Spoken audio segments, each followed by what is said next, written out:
Uno de los errores que tenemos nosotros al pensar es creer que la prosperidad es un estado material. Y la prosperidad no es un estado material. Yo conozco gente que tiene mucho dinero y que no es próspera. La palabra dice: amado, yo deseo que tú seas prosperado en todas las cosas y que tengas salud, así como prospera tu alma.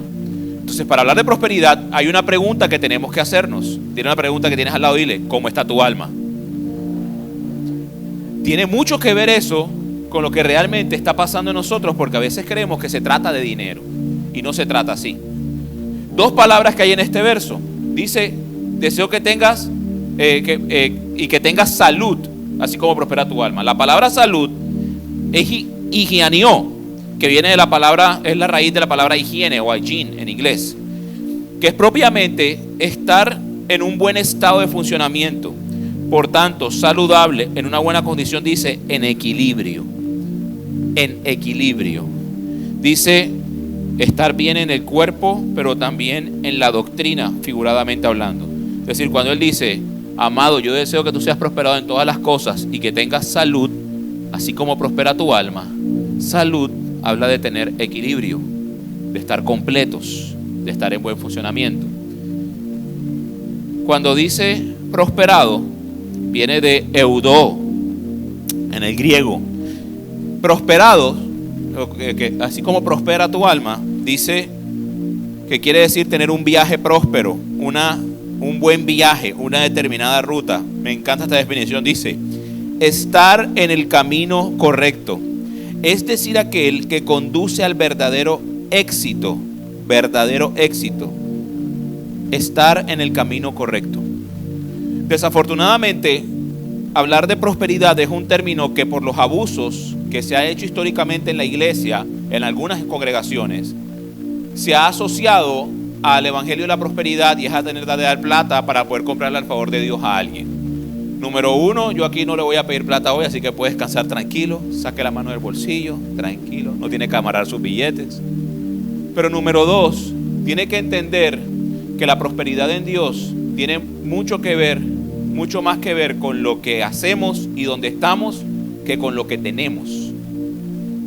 No hay plata que usted le pueda dar a un profeta que cambie la historia de su vida si usted no hace lo que le toca hacer. La forma de prosperar no es que llegó el pastor, el profeta de turno y usted le da un reloj y eso le va a cambiar la vida. No, eso no le va a cambiar la vida. Eso lo va a dejar con un reloj menos. A menos que usted tome las decisiones que tiene que tomar en su vida hoy. ¿Cuándo tiene que tomarlas? Hoy. Quiero compartir unos versos bíblicos rápidamente, porque ya en la primera escuela no pude predicar lo que quería predicar porque no fui rápido. Así que ya, si me quiere conocer más, me invita a un café, soy cafetero. Me gusta el fútbol, hincha del Junior tu papá. Como espero que todos sean aquí. Y si no, la Paila 17 le espera. No, mentira. Hay una pregunta clave con la que empezábamos esto y era: ¿cómo está tu alma? Jeremías 17:7 tiene uno de los versos que creo que nos ayuda a entender el por qué a veces en la vida prosperamos y no prosperamos, avanzamos o no avanzamos. Jeremías 17:7 dice: bendito el varón que confía en Jehová y cuya confianza es Jehová, porque será como el árbol plantado junto a las aguas, que junto a la corriente echará raíces y no verá cuando viene el calor, sino que su hoja estará verde, y en el año de la sequía no se fatigará ni dejará de dar frutos. Para los hijos de Dios, la prosperidad tiene mucho que ver más en el lugar donde estamos y lo que hacemos de lo que tenemos. Ese árbol del cual se habla aquí dice que prospera porque está plantado junto a las aguas. Entonces, una de las preguntas que tenemos que hacernos en por qué a veces nuestra vida no prospera es porque nuestra alma no está en el lugar correcto. Carlos Daniel, bájalo un poquito, está como muy teológico. Es por eso que una mujer que ha salido de una relación abusiva, aparentemente lo único que consigue son otras relaciones abusivas, porque su alma no está en el lugar correcto. Tiene mucho que ver en el dónde está nuestra vida para entender por qué a veces prosperamos y por qué a veces no prosperamos.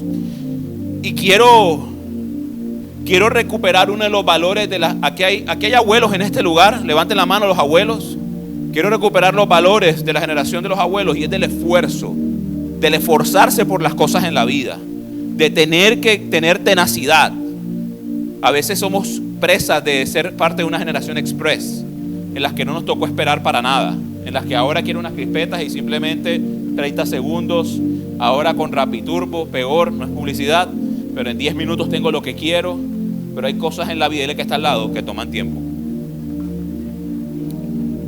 Y va a notar que algunos de los versos que voy a hablar aquí están asociados a dos cosas: a estar confiando en Dios y hacer lo que les toca hacer.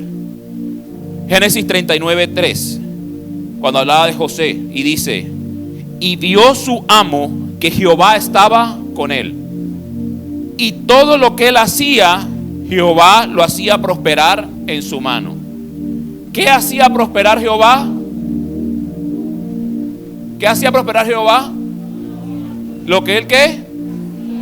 Hacía. ¿Pero por qué lo hacía prosperar? Porque estaba con el lugar donde está y lo que hace. Deuteronomio 29:9. Guardaréis pues las palabras de este pacto y las pondréis por obra, para que prosperéis en todo lo que... ¿En qué vas a prosperar? En lo que hagas. Diga: en lo que yo haga voy a prosperar. Levante su mano y diga: estas manos son benditas. Amén. Dice Primera de Crónicas 22:13: entonces serás prosperado si cuidares de poner por obra los estatutos y decretos que Jehová mandó a Moisés por Israel. Esfuérzate pues y cobra ánimo, y no temas ni desmayes. Vas a ser prosperado mientras estés cumpliendo y cercano a lo que Dios hace. Esfuérzate, que tu esfuerzo va a ser recompensado. Hay uno que no lo tengo aquí, pero está en Proverbios 22, que dice: ¿has visto un hombre solícito en su trabajo? Delante de los reyes estará. No estará delante de la gente de baja condición. En español, Dios no bendice flojos. Dios no bendice flojos. Esfuérzate, y dice: ¿has visto una persona que es diligente en su trabajo? Esa persona va a estar delante de gente de autoridad, no va a estar delante de los de abajo. Amén. Nehemías 2:20: y en respuesta les dije: el Dios de los cielos, Él nos prosperará. Pero luego dice: y nosotros sus siervos nos levantaremos y edificaremos. Es decir, Dios nos prospera, pero nosotros tenemos que levantarnos y edificar. Salmo 1, se lo sabe de memoria. Dice: bienaventurado el varón que no anduvo, y el verso 3 dice: será como árbol plantado junto a corrientes de aguas, que da su fruto a su tiempo, y su hoja no cae, y todo lo que hace. Dios no puede prosperar lo que usted no hace. Dios no puede prosperar tu matrimonio si usted no pone esfuerzo en mejorar su comunicación. Dios no puede prosperar tus finanzas si tú no dejas andar comprando cosas en Temu que no necesitas.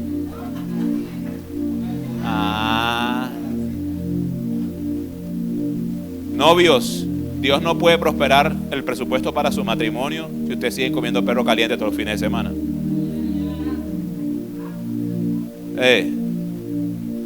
Dios no puede prosperar tu carrera profesional si tú no haces el esfuerzo de ir a inscribirte a hacer el posgrado que tienes que hacer. Yo sé de lo que te hablo. Carolina, no hay recursos. Yo conozco un Dios que abre puertas. La fe no se prueba cuando todo está. Dios va a esforzar, diga conmigo: Dios va a prosperar lo que hago, no lo que dejo de hacer. Quiero hablarles el día de hoy, nada de esto es la prédica. Quiero hablarles el día de hoy acerca de la historia de una persona en la Biblia que tal vez no hablamos mucho. ¿Cuántos aquí tienen más de 10 años en el Señor? 5 o 10 años en el Señor, que ya son cristianos de hace rato. O sea, esos son nuevos. Gloria a Dios. A mí me pasa que a veces cuando voy a la iglesia y me van a tirar otra prédica más de Noé, yo digo: otra vez Noé. O me van a tirar otra prédica más de David, yo: otra vez David. Porque uno parece que ya hubiera escuchado todas las prédicas que ha tenido que escuchar acerca de un personaje. Pero qué bueno que Dios es infinito y que a veces hay personajes que hemos leído de paso que no nos detenemos a ver su historia. Entonces, por lo menos hoy, si usted no aprende algo, por lo menos va a conocer la historia de alguien que probablemente no ha escuchado antes. Y es la historia de Jesse. Ahí tiene un buen nombre por un hijo suyo, Jesse David. Segunda de Reyes 4:31 dice: entonces se levantó y la siguió, y Jesse había ido delante de ellos y había puesto el báculo sobre el rostro del niño. Pero no tenía ni voz ni sentido. Así se había vuelto para encontrar a Eliseo y se lo declaró diciendo: el niño no despierta. Esta es una palabra que más que un sermón expositivo es más bien bibliográfico. Vamos a ver la historia de alguien. Jesse, para darles el contexto, era el criado, era la mano derecha, era el acompañante del profeta Eliseo. Era el que estaba allí para todo lo que Eliseo necesitara. Era un sirviente fiel. Era una persona cercana a él, fiel como pocos, un servidor completo, leal, de los que quisieras tener en tu vida toda la vida. Era un hombre que era cercano al profeta y que estaba allí para acompañarlo. Generalmente cuando leemos la historia de Eliseo, Jesse no es el protagonista que nosotros buscamos. Buscamos el profeta Eliseo, hablamos de la tsunamita, hablamos de tantas cosas, pero Jesse pasa como desapercibido. Hoy vamos a hablar de la vida de este hombre. Y la historia, o el título, le recuerdo, de esta enseñanza es: mi historia no acaba aquí. Diga conmigo: mi historia no acaba aquí. Como toda historia, ¿cuántos ven series en Netflix aquí? Ah, no, ninguno. Pirateado tampoco, no. ¿Cuántos ven novelas? Ahora nadie ve novelas. Como toda historia en nuestra época, ahora hay temporadas. Los que veían novelas, hay capítulos. Esta historia tiene 3 capítulos, le voy a contar hoy. 3 temporadas. Temporada número 1. Una historia de fidelidad y servicio. Jesse, como hablábamos, fue un profeta leal y cercano a Eliseo desde el principio. Y Jesse había dedicado su vida en servicio a Dios a través del profeta Eliseo. Hay un pasaje para hablar de ejemplos de servicio que es muy conocido por todos, que está también ahí en Crónicas, que está en el verso 12 y dice: entonces dijo Jesse a su criado. Sí, Jesse tenía criados. O sea, no era alguien que tenía criados en la historia, no era alguien que estaba pasándolas mal, económica o socialmente hablando. Y dice: llama a esta tsunamita. Y cuando la llamó, vino ella delante de él. Dijo entonces a Jesse: dile, he aquí, tú has estado solícita por nosotros con todo este esmero. ¿Qué quieres que haga por ti? ¿Necesitas que hable por ti al rey o al general del ejército? Y ella respondió: yo habito en medio de mi pueblo. Y él le dijo: ¿qué pues haremos por ella? Y Jesse respondió: he aquí, ella no tiene hijo y su marido es viejo. Dijo entonces: llámala. Y él la llamó y ella se paró a la puerta. Este es un momento que tal vez usted ha escuchado, se ha venido más de un año a la iglesia, y es la historia de Eliseo y la tsunamita. Pero en este pasaje quiero resaltar algo. Jesse tuvo la capacidad de ver la necesidad de la tsunamita que incluso el profeta no pudo ver. Jesse era la clase de servicio, de servidor, de persona que tenía la capacidad de conectarse con la necesidad de la gente que la estaba rodeando. Estando el profeta ahí, él pudo decirle al profeta la necesidad que no salía de la boca de la tsunamita, pero que ella tenía. Era alguien que su servicio y obediencia estaba al servicio de Dios y de la gente. Porque la vida de aquellos que hemos decidido confiar en el Señor deja de ser una vida egocéntrica para convertirse en una vida de servicio. Damos por gracia lo que por gracia hemos recibido. ¿Cuántos quieren servir a Dios con su vida? Anote esto: va a tener que servir a alguien más. No hay ninguna forma de servicio a Dios que usted pueda hacer solo. Ninguna, o que no involucre a alguien más.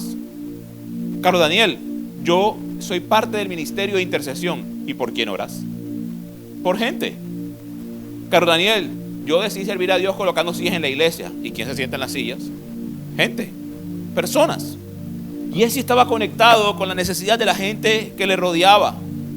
La fidelidad y el servicio a Dios en la vida de aquellos que hemos decidido entregar nuestra vida a Dios es fundamental.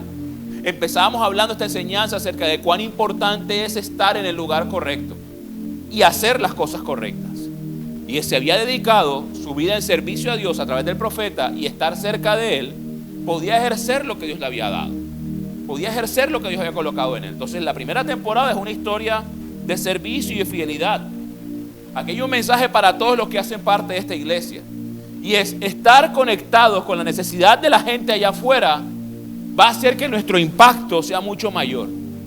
Los milagros, los dones, la capacidad del profeta se vieron exponencialmente, crecieron exponencialmente porque hubo alguien que pudo conectarse con la necesidad de allá afuera. Así pasa con las mejores empresas, así pasa con los mejores negocios, así pasa con los ministerios.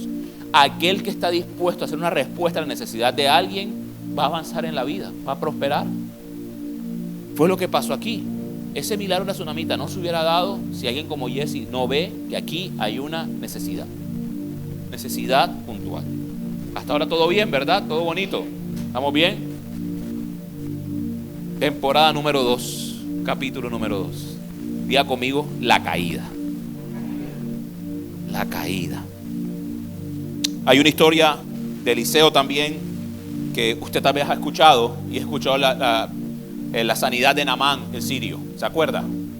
Naamán era un capitán del ejército sirio. Era alguien reconocido. Tenía poder, autoridad, dinero, todo.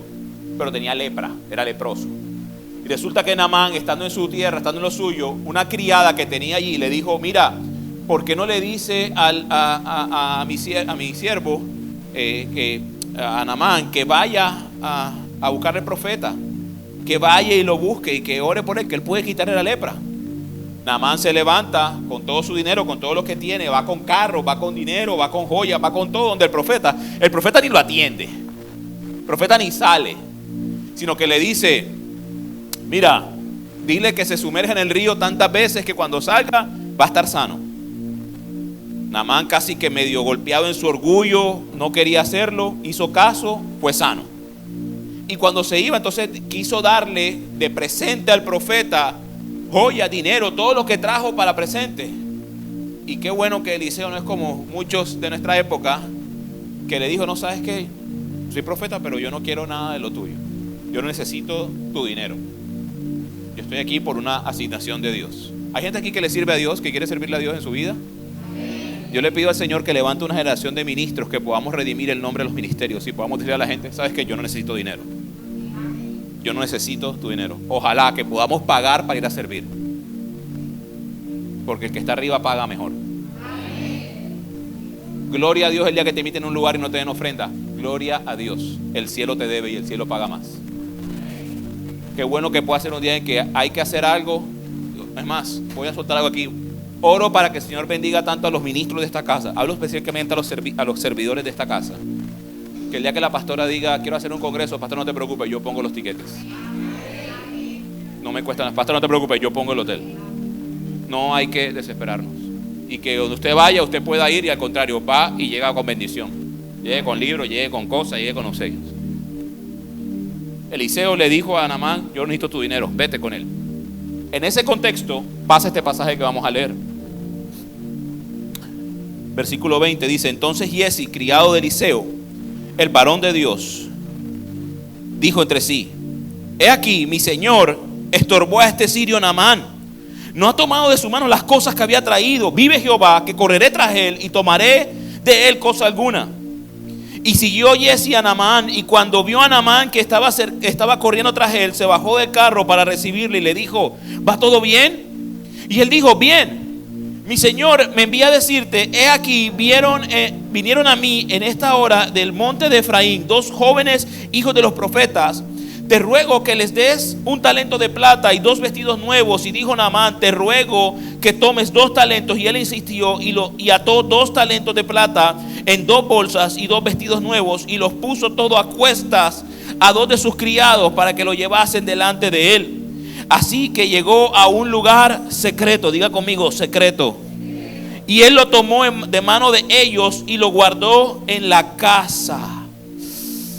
Luego mandó a los hombres que se fuesen, y él entró y se puso delante de su señor. Y Eliseo le dijo: ¿de dónde vienes, Jesse? Y él le dijo: tu siervo no ha ido a ninguna parte. Entonces le dijo: ¿no estaba también allí mi corazón cuando el hombre volvió de su carro a recibirte? Es tiempo de tomar plata y de tomar vestidos y olivares y viñas y ovejas y bueyes y siervos y siervas. Por tanto, la lepra de Naamán se te pegará a ti y a tu descendencia para siempre. Diga conmigo, para siempre. Y salió de allí el leproso, blanco como la nieve. Es el segundo capítulo de esta serie o segunda temporada. Y estamos hablando de la caída de Naamán, la caída de Giesi. Frente a la tentación cedió. El hombre que estuvo acostumbrado a estar conectado con la necesidad de la gente, por un momento dejó de mirar hacia afuera y miró hacia adentro. Y cedió frente a lo que no debió ceder. La codicia pudo más con él. La codicia pudo más con él y puso sus manos, puso su corazón, puso su deseo en aquello donde Dios no estaba. Les decía que prosperar para los creyentes tiene que ver mucho más con el lugar donde estamos y con lo que hacemos que con lo que tenemos. Porque Giesi por un momento empezó a tener vestidos y talentos de plata que no tenía, pero lejos de Dios perdió algo que era más valioso, que era en este caso su salud. Entienda la condición en la cual quedó Giesi fruto del pecado. La lepra era una condena social, económica y espiritual por el resto de la vida. Los leprosos, al no haber forma de curarse, eran expulsados. Nadie quería comerciar con ellos, nadie quería tratar con ellos. Estaba decidiendo vivir de la mendicidad solamente por el deseo, por la codicia de hacerse rico rápido o de tener algo rápido.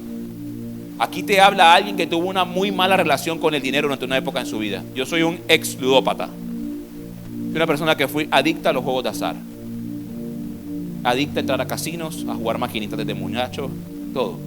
Yo sé lo que es tener un deseo de codicia.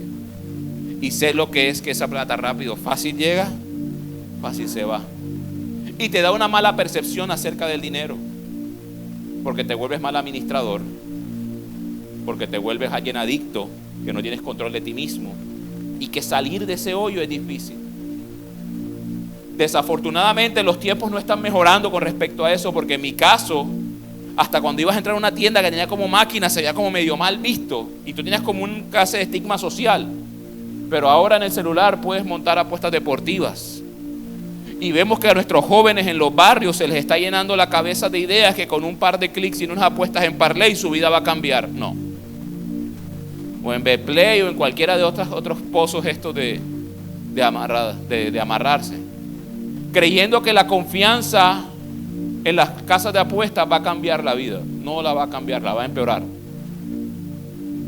Y a veces el desespero por nuestras redes sociales, porque antes nuestros jóvenes y la vida estaba un poco más reservada.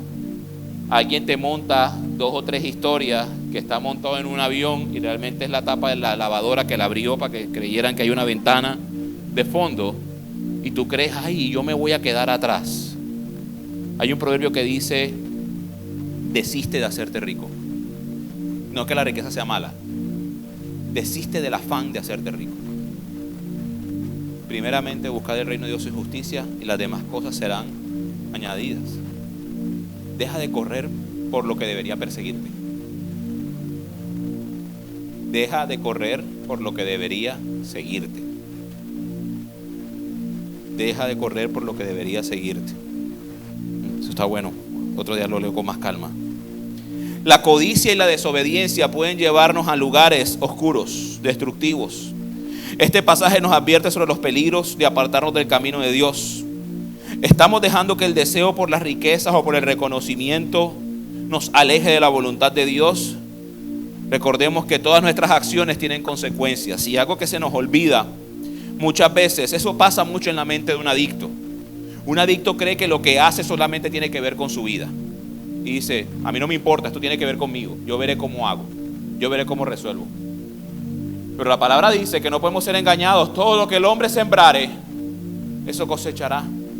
Pero muchas veces quienes cosechan son los nuestros, son nuestras familias, son nuestras generaciones, son nuestros hijos. Así como ha habido generaciones en las cuales el papá era alcohólico, el hijo es alcohólico y el nieto es alcohólico, esas decisiones de alguien abrazar una adicción pueden durar durante generaciones en una familia, a menos que Cristo aparezca. ¿Qué sucede? La decisión de Giesi, que él creía que era él que estaba cometiendo un error, hizo que no solamente él, sino que en su caída su familia también contrajera lepra. El destino de su familia cambió por una mala decisión. En este caso, una decisión asociada a ser codicioso, a querer crecer. Óyeme, y yo no te estoy hablando aquí de que no prosperes, no avances, no crezcas. Claro que no. Al contrario, Dios quiere que crezcas y que lo hagas bien. Lo que pasa es que Dios jamás va a querer que tú crezcas lejos de Él. Porque no vas a ser como el árbol plantado junto a corrientes de agua. Cuando venga el calor te vas a destruir. Cuando vengan las tormentas te vas a llevar. Porque no estás bien cimentado. Número 1, hablamos de una historia de obediencia y servicio. Número 2, segunda temporada, la caída. Número 3. Antes de entrar al número 3, quiero recordarles algo. La palabra del profeta fue que la lepra se iba a quedar ¿para cuándo? Ya era un estigma, era una plaga que iba a tener él y su familia para siempre, leprosos. La historia no iba a cambiar. Como toda serie de estas nuevas, Netflix, Amazon, lo que usted quiera, tienen un capítulo que te engancha. Para los que son mayores, es como cuando te perdiste un día de la novela. Y cuando te la vas a ver al día siguiente que te la perdiste, anda, algo pasó aquí que yo estoy perdido. Tengo que esperar a ver cómo vuelvo y me acomodo. Diga conmigo, un giro inesperado. El capítulo 8, el versículo 4, aparece Giesi de nuevo en escena. Pero mira lo que dice. Dice, y había el rey hablado con Giesi, criado del varón de Dios, diciéndole, te ruego que me cuentes todas las maravillas que ha hecho Eliseo. Y mientras estaba contando al rey cómo había hecho vivir un muerto, he aquí que la mujer a cuyo hijo él había hecho vivir, vino para implorar al rey por su casa y por sus tierras. Entonces dijo Giesi, rey, señor mío, esta es la mujer y este es su hijo, al cual Eliseo ha hecho vivir. Espere. Vuelve al primer capítulo, al primer versículo. Giesi hablando con el rey. Si acabamos de decir que ser leproso era básicamente una condena en la que él iba a estar lejos de la sociedad y sobre todo del rey. Era imposible que este leproso para siempre, biológicamente, humanamente, sanitariamente, pudiera estar cerca del rey. Sin embargo, aquí aparece Giesi hablando con el rey. Algo nos perdimos en la historia, algo pasó en la historia que hizo que este hombre, que tenía hoy una condena de una lepra para siempre, estuviera hablando con el rey. Efectivamente algo pasó. La historia de Giesi aparentemente terminaba en el capítulo 2 de la historia, que era la caída. Sin embargo, algo pasó y sí, nos perdimos un capítulo. Nos volamos un día que no nos vimos la novela y hay que ponernos al día. El capítulo, les doy contexto. En el capítulo 7, verso 3 creo. 4, ya sabe. Hay un contexto y llega un momento en que Siria está sitiando a Samaria. Están en guerra, están a punto de conquistarla. Y como todo país en guerra, una de las cosas que pasa es que todo se pone carísimo. Porque como no hay comercio de alimentos, ni entrada ni salida de leche, ni de vaca, ni de nada, la situación era de hambruna y de muerte dentro de la ciudad. Y eso que no estaban siendo conquistados, simplemente los tenían rodeados. Hasta el punto, narran otros escritores históricos, que incluso las mamás se ponían de acuerdo para ver, hacían suertes para ver cuál niño se iba a morir primero para comérselo, para seguir viviendo. La situación era terrible. En ese escenario de hambre, de inflación, de todo en contra, pasa esta situación. Capítulo 7, verso 3, desde el 3. Dice, había a la entrada de la puerta 4 hombres leprosos, los cuales dijeron el uno al otro, ¿para qué vamos a estar aquí hasta que nos muramos? Eran leprosos. Si tratamos de entrar en la ciudad, por el hambre que hay en la ciudad, moriremos en ella. Y si nos quedamos aquí, en la puerta donde estaban, también moriremos. Ahora pues, pasemos al campamento de los sirios. Si ellos no tienen la vida, viviremos. Si ellos no tienen la muerte, moriremos. Se levantaron pues al anochecer para ir al campamento de los sirios. Y llegando a la entrada del campamento de los sirios, no había allí nadie, porque Jehová había hecho que en el campamento de los sirios se oyese un estruendo de carros, ruido de caballos y estrépito de gran ejército. Y se dijeron los unos a los otros: he aquí, el rey de Israel ha tomado a sueldo contra nosotros a los reyes de los heteos y a los reyes de los egipcios, para que vengan contra nosotros. Y así se levantaron y huyeron al anochecer, abandonando sus tiendas, sus caballos, sus asnos y el campamento como estaba, y habían huido para salvar sus vidas. Cuando los leprosos llegaron a la entrada del campamento, entraron en una tienda y comieron y bebieron y tomaron de allí plata y oro y vestidos, y fueron y lo escondieron. Y vueltos entraron en otra tienda y allí tomaron y fueron y lo escondieron. Luego se dijeron el uno al otro: no estamos haciendo bien. Hoy es día de buenas nuevas y nosotros callamos. Y si esperamos hasta el amanecer, nos alcanzará nuestra maldad. Vamos pues ahora y entremos y demos nueva en la casa del rey. Estos cuatro, el Talmud judío, los rabíes enseñan, tienen la tradición de que estos cuatro leprosos eran Giesi y sus 3 hijos. Estos 3 que ya estaban destinados a morir de la escena aparecen, diga conmigo, con una oportunidad. Y a punto de dejarse a morir porque no había otro destino para ellos, era el destino que les quedaba. En la puerta toman una decisión y dicen: si nos quedamos aquí nos morimos, si entramos nos van a matar de hambre. Como de Guatemala para Guatepeor, vamos para Guatepeor, de pronto nos va mejor que donde estamos ahora. Y llegan a ese lugar y aparentemente empieza a repetirse la misma historia de codicia y de pecado.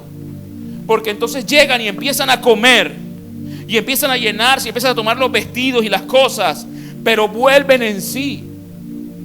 Entienden que no pueden seguir repitiendo la misma historia de miseria, la misma historia de pecado, la misma historia de perseguir riquezas sin que Dios no esté.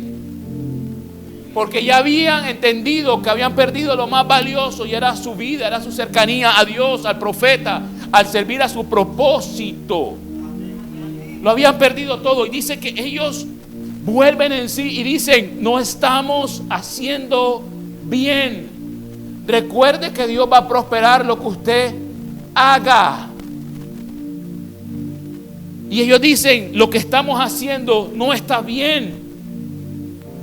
Creo que hay momentos en la vida, y esto no está en el mensaje de la primera reunión, en las que todos tenemos que hacer un alto en nuestra vida y decir: esto que estoy haciendo no está bien.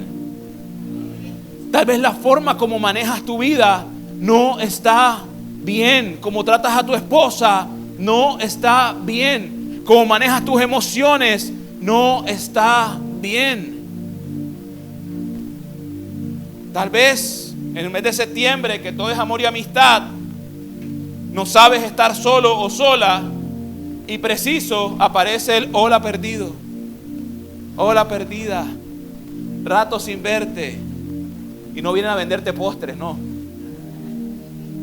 Vuelve el pasado a llamarte. Vuelve las cadenas que te tienen apretadas a apretar un poquito más. Y aparentemente se vienen a disfrazar como una gratificación temporal. Dice: si esto era lo que yo estaba necesitando, ¿realmente era lo que estabas necesitando? Ya ellos se dieron cuenta que no.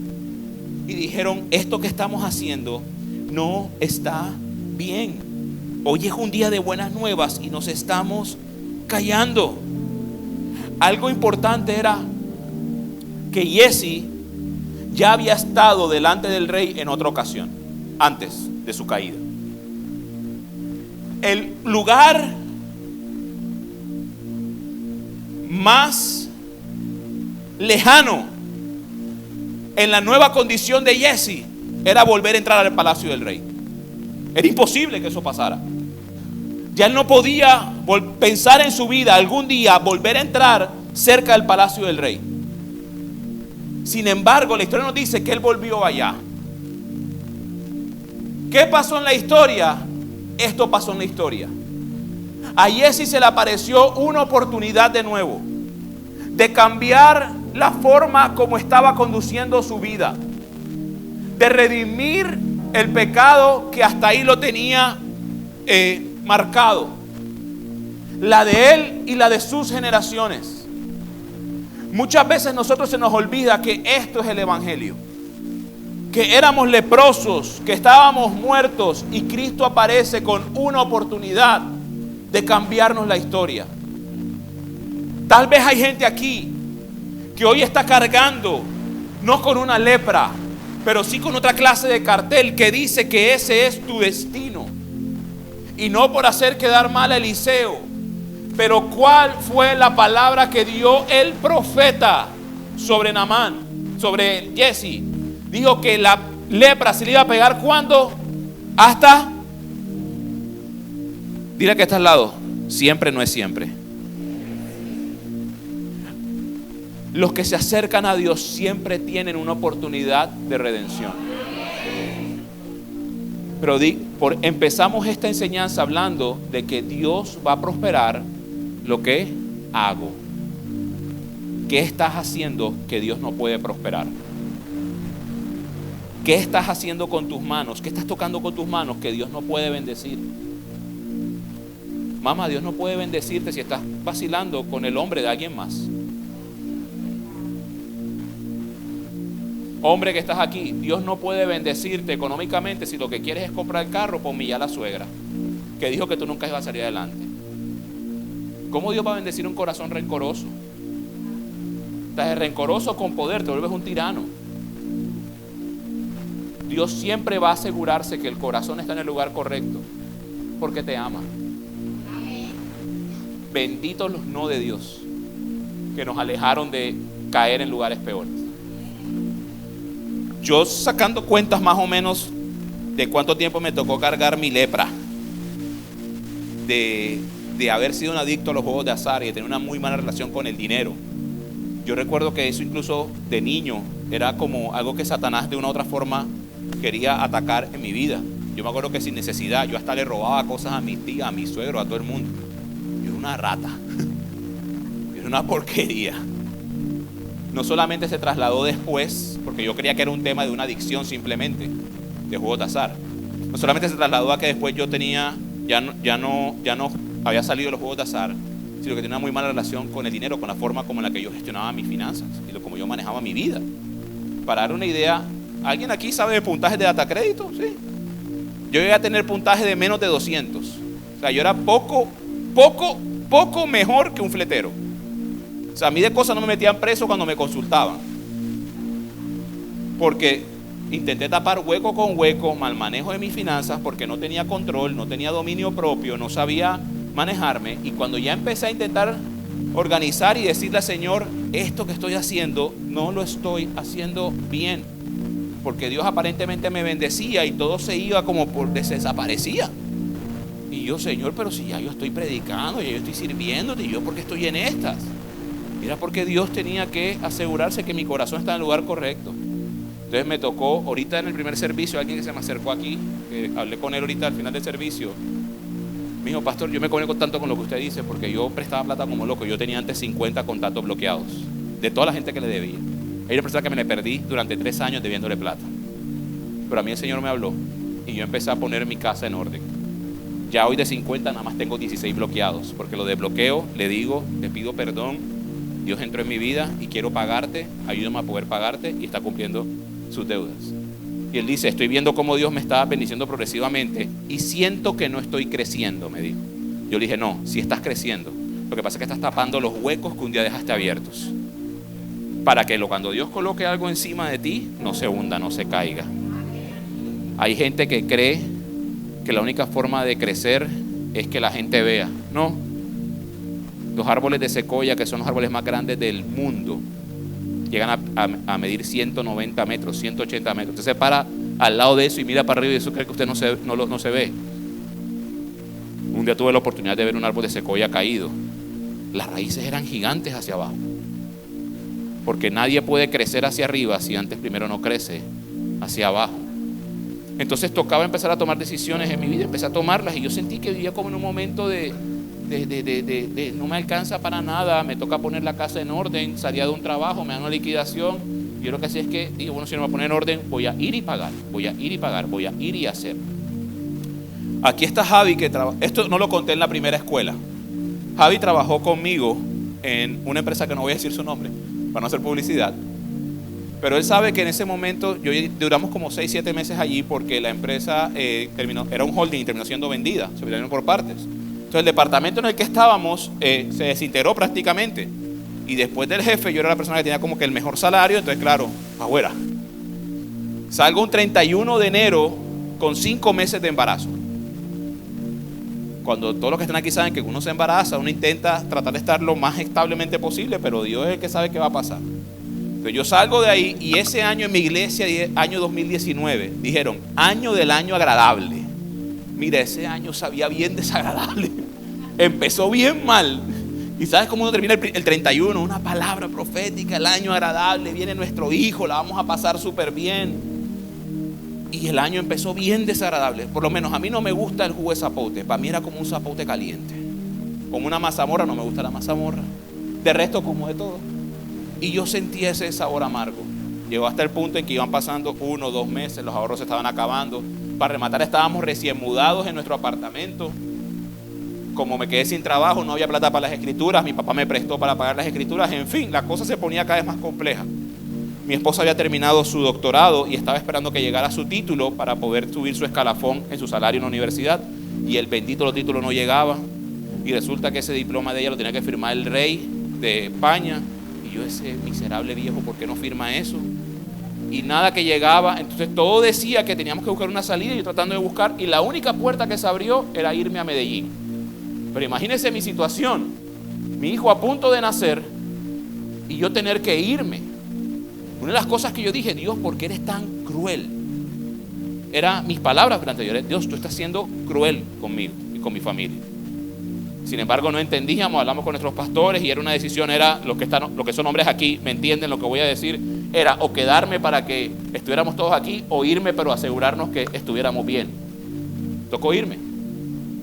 Tanto así que mi hijo nació un 3 de abril y querían que yo fuera a firmar el primero. Y dije, no, imposible, déjame que por lo menos mi hijo nazca. Tocó pedirle el favor a la empresa que me iba a contratar. Me fui el 10 de abril de ese año para Medellín, firmé el 10, empecé a trabajar el 11. Y así empecé mi año. Yo iba como en inercia. Para hacerse una idea, ese año cogía 8 aviones al mes. Todos los fines de semana, devolviéndome a Barranquilla, y servía. Estaba predicando. Estaba entregando jóvenes ese año, pero entonces predicaba una vez al mes y llegaba, predicaba y para estar con mi hijo. Me iba el domingo súper tarde, el lunes madrugado, regresaba los viernes y así era mi vida. Yo estaba en automático.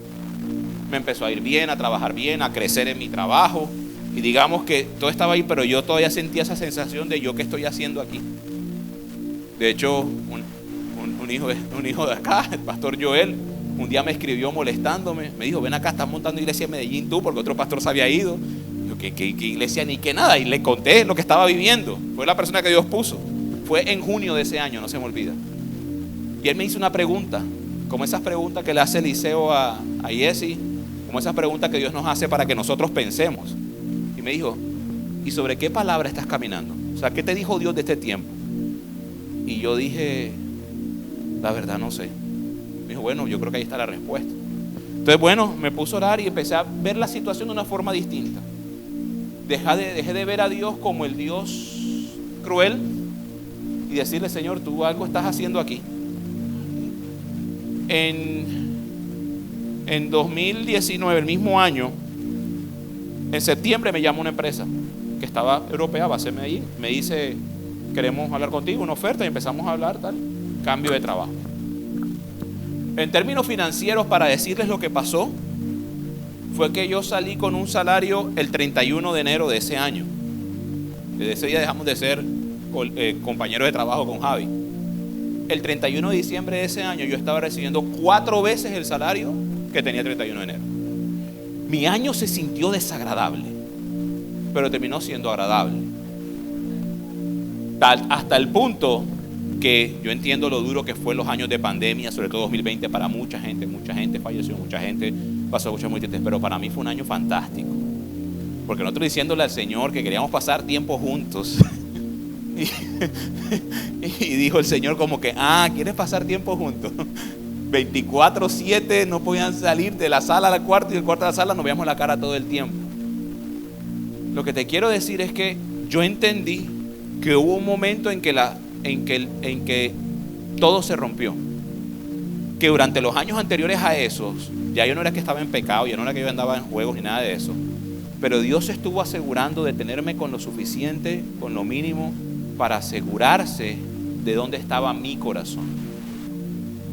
Para asegurar, claro, tenía un cartel que era de un exadicto y que tenía un mal manejo en mis finanzas, pero empezamos a tomar decisiones, a ser honestos en mi casa, a ser honesto con mi esposa y decirle, yo debo esto, yo me casé contigo, pero yo tenía esta deuda, y empezar a quitarle las manos al enemigo de mi casa y a poner a plantar mi casa junto a corrientes de aguas y empezar a ver, y de ahí el cielo se abrió. ¿Por qué te digo esto? Porque al igual que mi historia no terminó como la de un exadicto a los juegos de azar y se quedó allí, al igual que la historia de Jesse no se quedó como un leproso más que cayó fruto de la codicia, sino que hay una oportunidad. Tu historia no acaba en el pecado o en la falla o en el error que te define. Tu historia acaba con la redención de Dios cuando entró a tu vida. Y Jesse tuvo una oportunidad que se le apareció para hacer las cosas distintas. Y Dios te ha traído este domingo en el que ha puesto este negrito aquí, no a pedirte plata, no a decirte que da 10 para que te den 20, ni nada de este estilo. Sé que seguramente han hablado de visionar, de crecer, de mayordomía. Seguramente han hablado de todos esos temas o los hablarán en el resto de la serie. Pero si algo me trajo Dios a decirte aquí es, no hay nada que tú puedas hacer para prosperar, uno, lejos de Dios. Y dos, Dios prometió bendecir el fruto de tu trabajo. Cuando trabajes, cuando te esfuerces, Dios va a abrir las puertas. Dios va a hacerte levantar. Mejores ingenieros que yo hay, millones. Pero Dios empezó a colocar gracia y colocarme en lugares de autoridad en donde estoy. Y así lo va a hacer contigo. Dile que está al lado, no porque tú seas bueno. Le puedes decir, tú ni aprendiste a derivar en la universidad. Hiciste machete toda la carrera. Pero hay una oportunidad de redención para hacer las cosas y hacerlas bien.